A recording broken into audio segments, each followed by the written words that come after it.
Attorney Ricky Tumutorgo, nagtataguyod ng katotohanan, nakikipaglaban para sa bayan.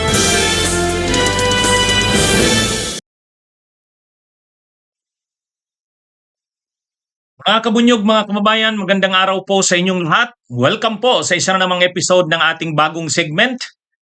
Dito po sa ating Attorney Ricky Tumutorgo YouTube channel at sa Attorney Ricky Tumutorgo Facebook or Meta page. Ito pong bago kong segment, ang take ko, tak ni Attorney Ricky Tumutorgo. Umipili po tayo ng mga requests ng ating mga viewers, ng ating mga followers at subscribers. Attorney, anong take mo dito sa issue na to? Kaya bibigay ko kung anong take ko. Ito, mayroong nag-post. Sinama ako sa mga DDS. Sinama ako sa listahan ng mga DDS. Ewan ko. DDS daw si Attorney Enzo. No, sige, alamin nyo kung anong take ko dyan. Marami ring nagtatanong, Attorney, anong take mo doon?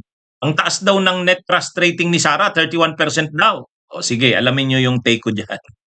Pangatlo, Attorney, ano ba talagang status ni Torre? Hindi na ba siya 4-star general? Dahil tinanggap niya na yung pagiging GM o General Manager ng MMDA. Anong take mo dyan, Attorney? O sige, alamin yung take ko dyan. O mga kabunyog, mga kababayan, dito sa una, anong take ko dito sa lumabas na post?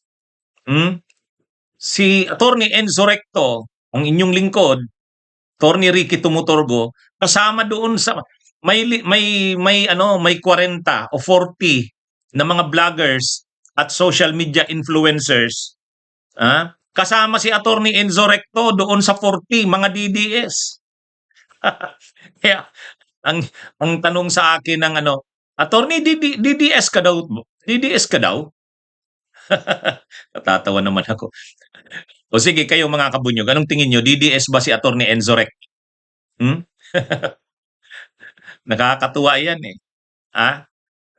Doon naman sa iba, ang tingin naman kay Attorney Enzo Recto, Attorney Ricky Tumutorgo, pro Marcos.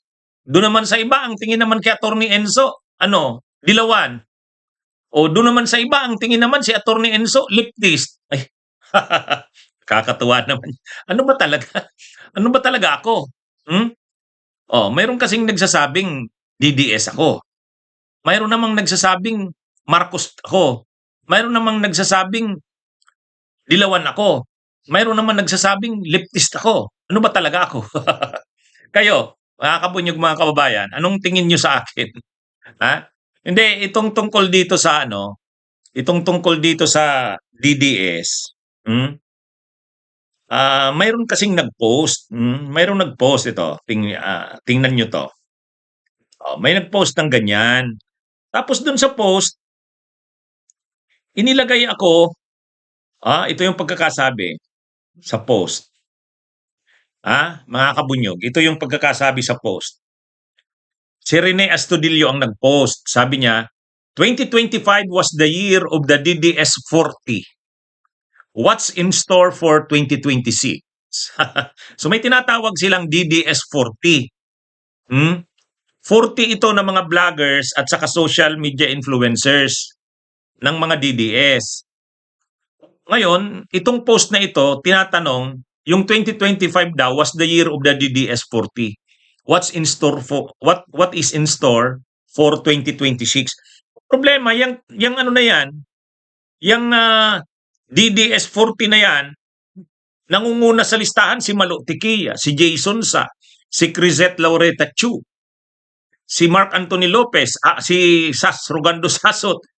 Sigurado ako mga DDS ito. MJ Kiambao Reyes, Vivian Rodriguez, Ethel Pineda, Lorraine Badoy. Oo. DDS ito, die hard. Jeffrey Celes, Banat Bayo. Talagang mga DDS nga ito.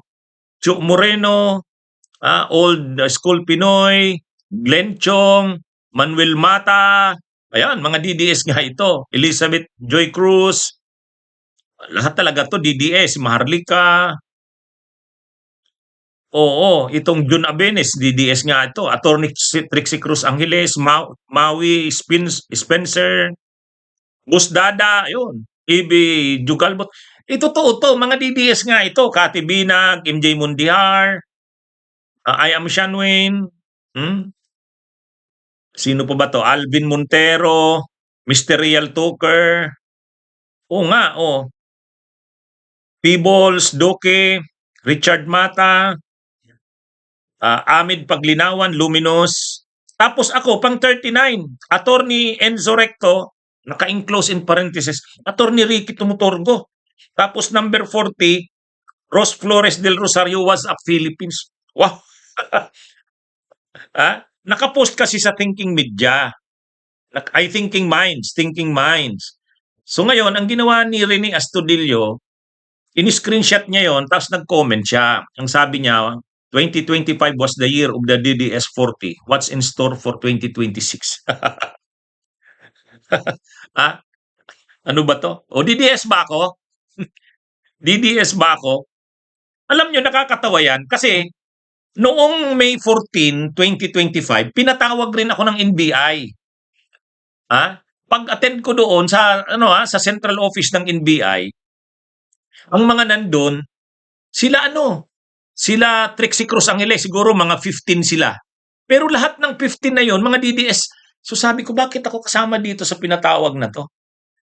O ngayon, nung nalaman ko, pinatawag ako ng NBI dahil sa comment ko sa administrasyon ni PBBM. Yung tungkol doon sa budget ng 2025. Nung December kasi, November-December, kainitan ng budget ng 2025. Ako, nagko-comment na, sabi ko yung budget na yan, maraming insertions yan. Dapat ibalik muna yan ng presidente sa Kongreso, ayusin ang problema niyan. Kung hindi, malalagay sa alanganin ang presidente. Kasi maraming nakikita tayong problema diyan sa tingin ko lang. O ngayon, dahil dun sa vlog ko na yon, inano ako ng NBI, parang inciting to sedition daw ako. Kaya sinama ako doon sa mga DDS. Inciting to sedition, cyberlife. Sabi ko, bakit ako napasama dito? Pero sinagot ko yon. Sabi ko, hindi, ako, abogado ako, professor ako. So kasabi ko, hindi naman ako hindi naman ako DDS. Wala akong sabi kong particular na sa akin kung ano yung feel ko na dapat akong magkomentaryo, sa tingin ko ano yung katotohanan, yun yung sasabihin ko. Kaya naunawaan naman ng NBI, hindi naman ako pinatawag na uli, sumagot lang ako. Pero yun nga, kasama ako ng mga DDS ng pinatawag nung May 14. Tapos ito na naman, lumabas na naman. DDS 40, ako yung pang number 39. Natatawa naman ako. Natatawa naman ako dito. Anyway, okay din yan. Ang ibig sabihin, ang iba ang tingin sa akin, DDS. Ang iba ang tingin sa akin, Marcos. Ang iba naman, dilawan daw ako. Ang iba naman, ang tingin, leftist. O sige. Ano na yan? Ang malinaw dyan, ibig sabihin ako, kung ano yung totoo at para sa bayan, yun ang ating pinaninindigan. Pero may nag-react naman kagad si Victoria Gumabaw. O ito, sabi ni Victoria D. Gumabaw, Attorney Enzo is not DDS. Yun. Talagang napaka-direct nung statement nung comment ni Victoria D. Gumabaw. Attorney Enzo Recto is not DDS. Okay. Yeah. Kilala niya ako. Sabi niya hindi daw ako DDS. Yan.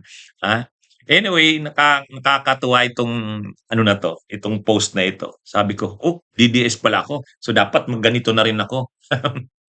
Anyway, dito tayo sa isa ko pang topic. Hinihingi gustong malaman ng mga viewers natin, followers at subscribers, yung ano daw bang take ko dito sa si Sara Duterte, ang taas ng net na trust rating, 31%. 31%. So sabi nila, Attorney Enzo, anong take mo dyan? Paliwanag mo nga. O di ibig sabihin yan, malakas si Sara Duterte. Kasi 31% ang net trust rating niya. Samantalang si PBBM, mababa. Ano bang masasabi mo dyan, Attorney?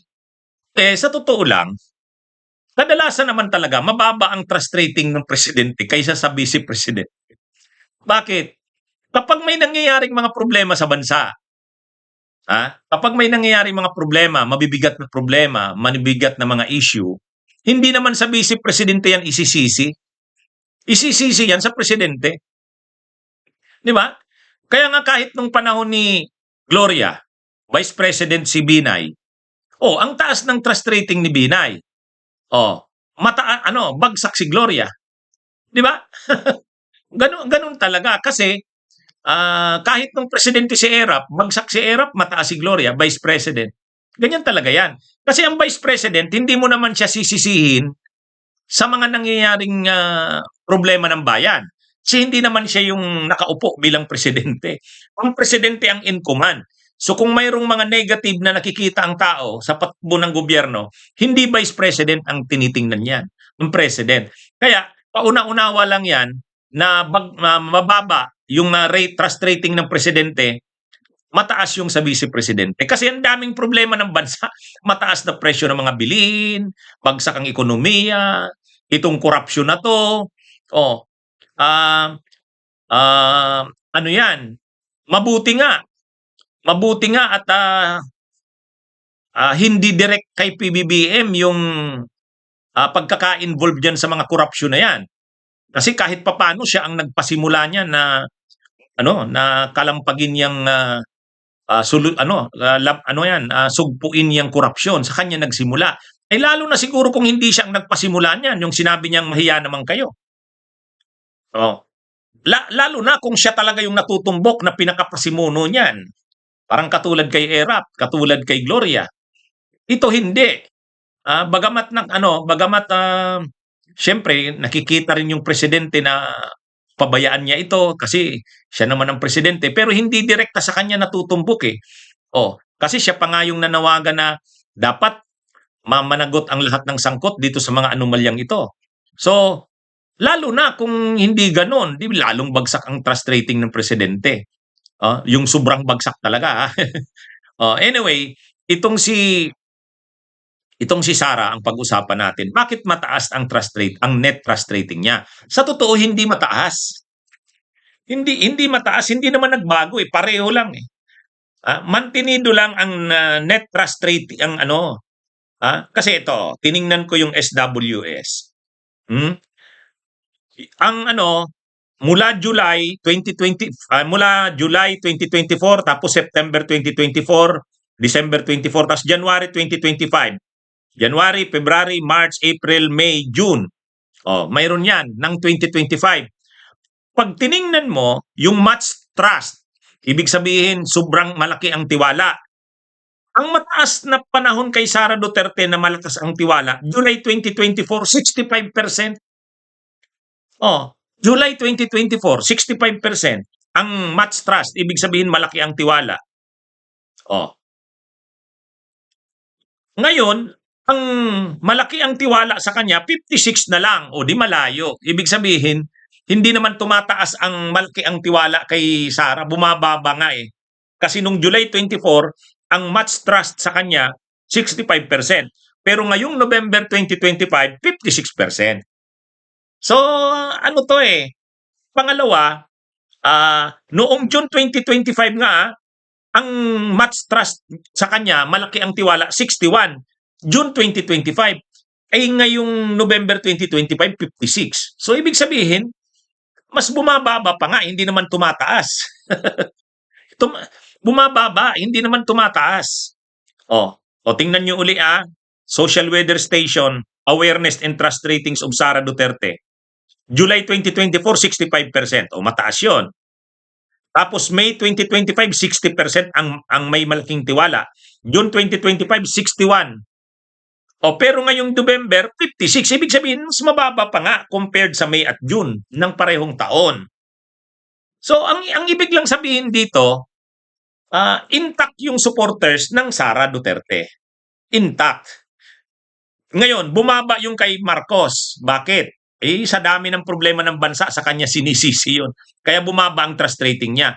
Pero yung trust rating niyang ibinaba, hindi naman nalipat kay Sara. Hindi naman nalipat kay Sara.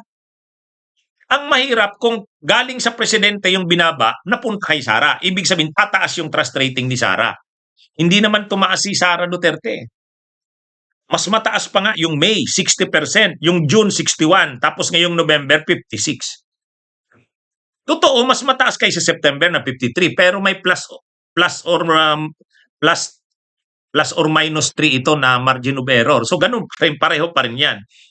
Anyway, mga kabunyog, mga kabayan, ang ibig lang sabihin nito, intact yung supporters ng Duterte. Which is aasahan lang naman natin 'yan. Aasahan lang naman natin 'yan na yung supporters ng Duterte hindi naman nagbabago, ganun pa rin. Duterte sila, diehard nga eh. Pero yung supporters ng Marcos, bumabawas. Pero hindi naman napupunta sa Duterte, mas napupunta pa nga sa undecided.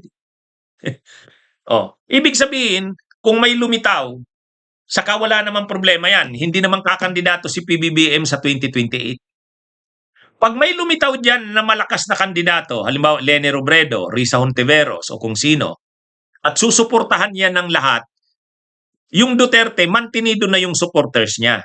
As is na yan. Pero pag nagsama-sama na yung supporters ng Marcos, ng Dilawan, ng mga independents, tatalunin ang Sara. Kahit pa solid yung supporters ng Sara. Hindi naman siya nadadagdagan eh. Yun na lang eh. Yun na lang. Kaya ito mga kabunyog, hindi naman, ang ibig lang naman sabihin nito, hindi naman tumaas yung kay Sara, hindi naman bumaba. Kumpara lang kay Marcos, mas mababa si Marcos kaysa kay Sara, which is acceptable or understandable. Why? Presidente ka eh. Mas ikaw yung sisisihin ng mga problema ng bayan. Kaya yung trust rating sa'yo bumababa. Pero, hindi naman bumaba si Marcos, pero yung mga nawala kay Marcos, hindi naman napunta kay Sara. Kasi mantinido lang si Sara Duterte. Mas mataas pa nga yung trust rating niya noong May at June ng 2025, which is 60% and 61% respectively. Ay ngayon, 56%. Anyway, ang ibig lang sabihin niyan, mantinido ang supporters ng Duterte. Which is expected dahil kaya nga diehard Duterte supporters eh. Pero, hindi tumataas. At, tandaan natin, kung titingnan dito sa trust rating, nung mga panahon ng January 2025, 49%. February 2025, 50%. Ito yung panahon na mainit yung impeachment. Si Sara Duterte nung mga panahon na yan, 49% nung January 2025 at February 2025, 50%. Pag binuhay na naman ang impeachment ngayon na January at February at mayroon na namang mga ebidensyang lalabas, lalo na sa joint bank accounts, babagsak na ito. Pababa na ito si Sara Duterte. Yan ang nakikita natin. Anyway, so yan mga kabunyog, mga kababayan, ang ating take dito sa sinasabing 31% na net trust rating ni Sara Duterte. O dito, anong take natin dito sa kay General Torre? Kasi may nagtatanong sa atin, Atty, anong take mo?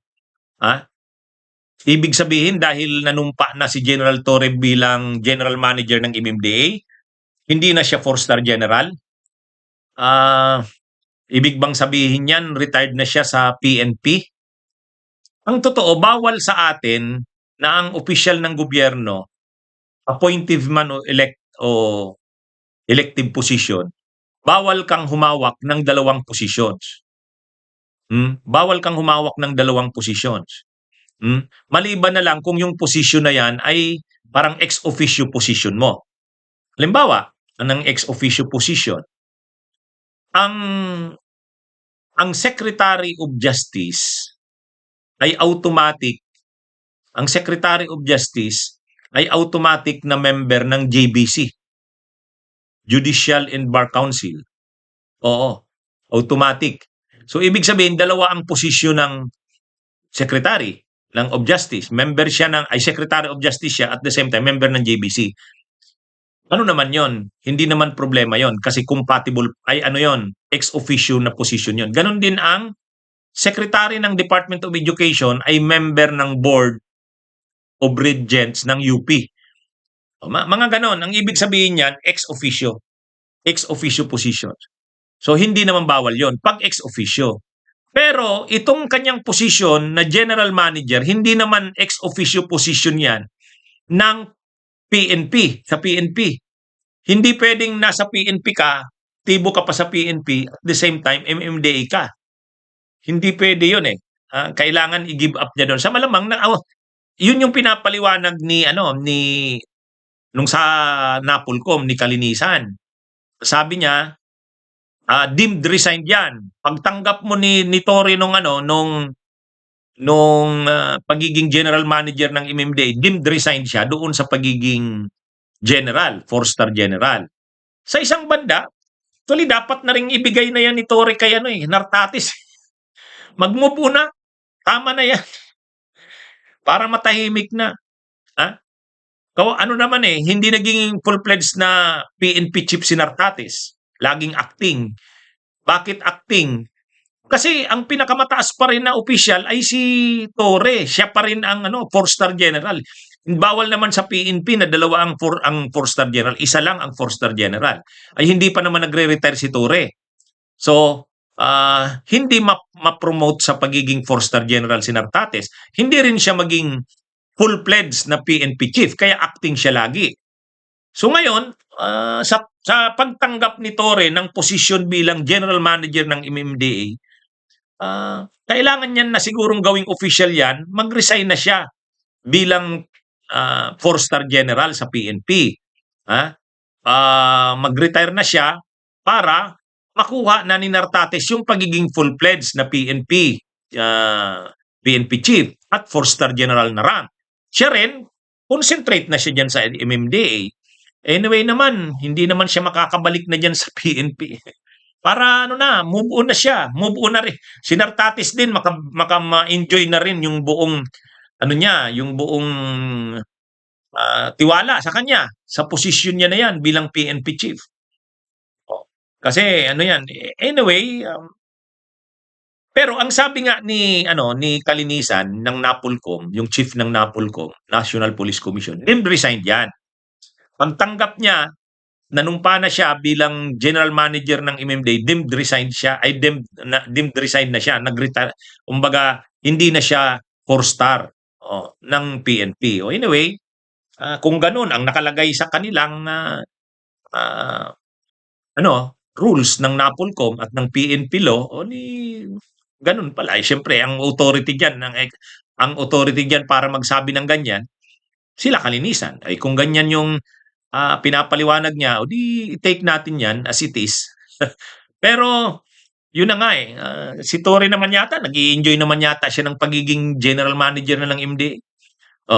Bilang general manager ng MMDA, naimbitahan siya sa Metro Manila Film Festival. Nagsalita siya doon. Natutuwa. Kaysa naman sa nitong nakaraang mga buwan. Nitong mga buwan ng September, October, November, December, nitong matapos siyang matanggal bilang PNP chief, hindi siya halos pinag-uusapan. Nawala na siya sa limelight. Pero ngayong nandiyan na siya, kahit general manager ng MMDA lang, kasi sabi ko, mas maganda sana siya ang chairman ng MMDA. Pero pinag-uusapan siya, kita nyo, parang artista na siya. Nandun siya sa MMDA, ay sa Metro Manila Film Festival, yung parangal. Nandun siya, nagsalita siya. Yeah. Anyway, sa mga nagtatanong, ano bang status ni Torre ngayon? Yun ang tingin ko sa status ni Torre. So, sana nakatulong ang paglilinaw natin ito. Okay? Mga kabunyog mga kawen. So, ito po yung ang take ko ni Attorney Ricky Tumutorco. Magandang araw po sa inyong lahat.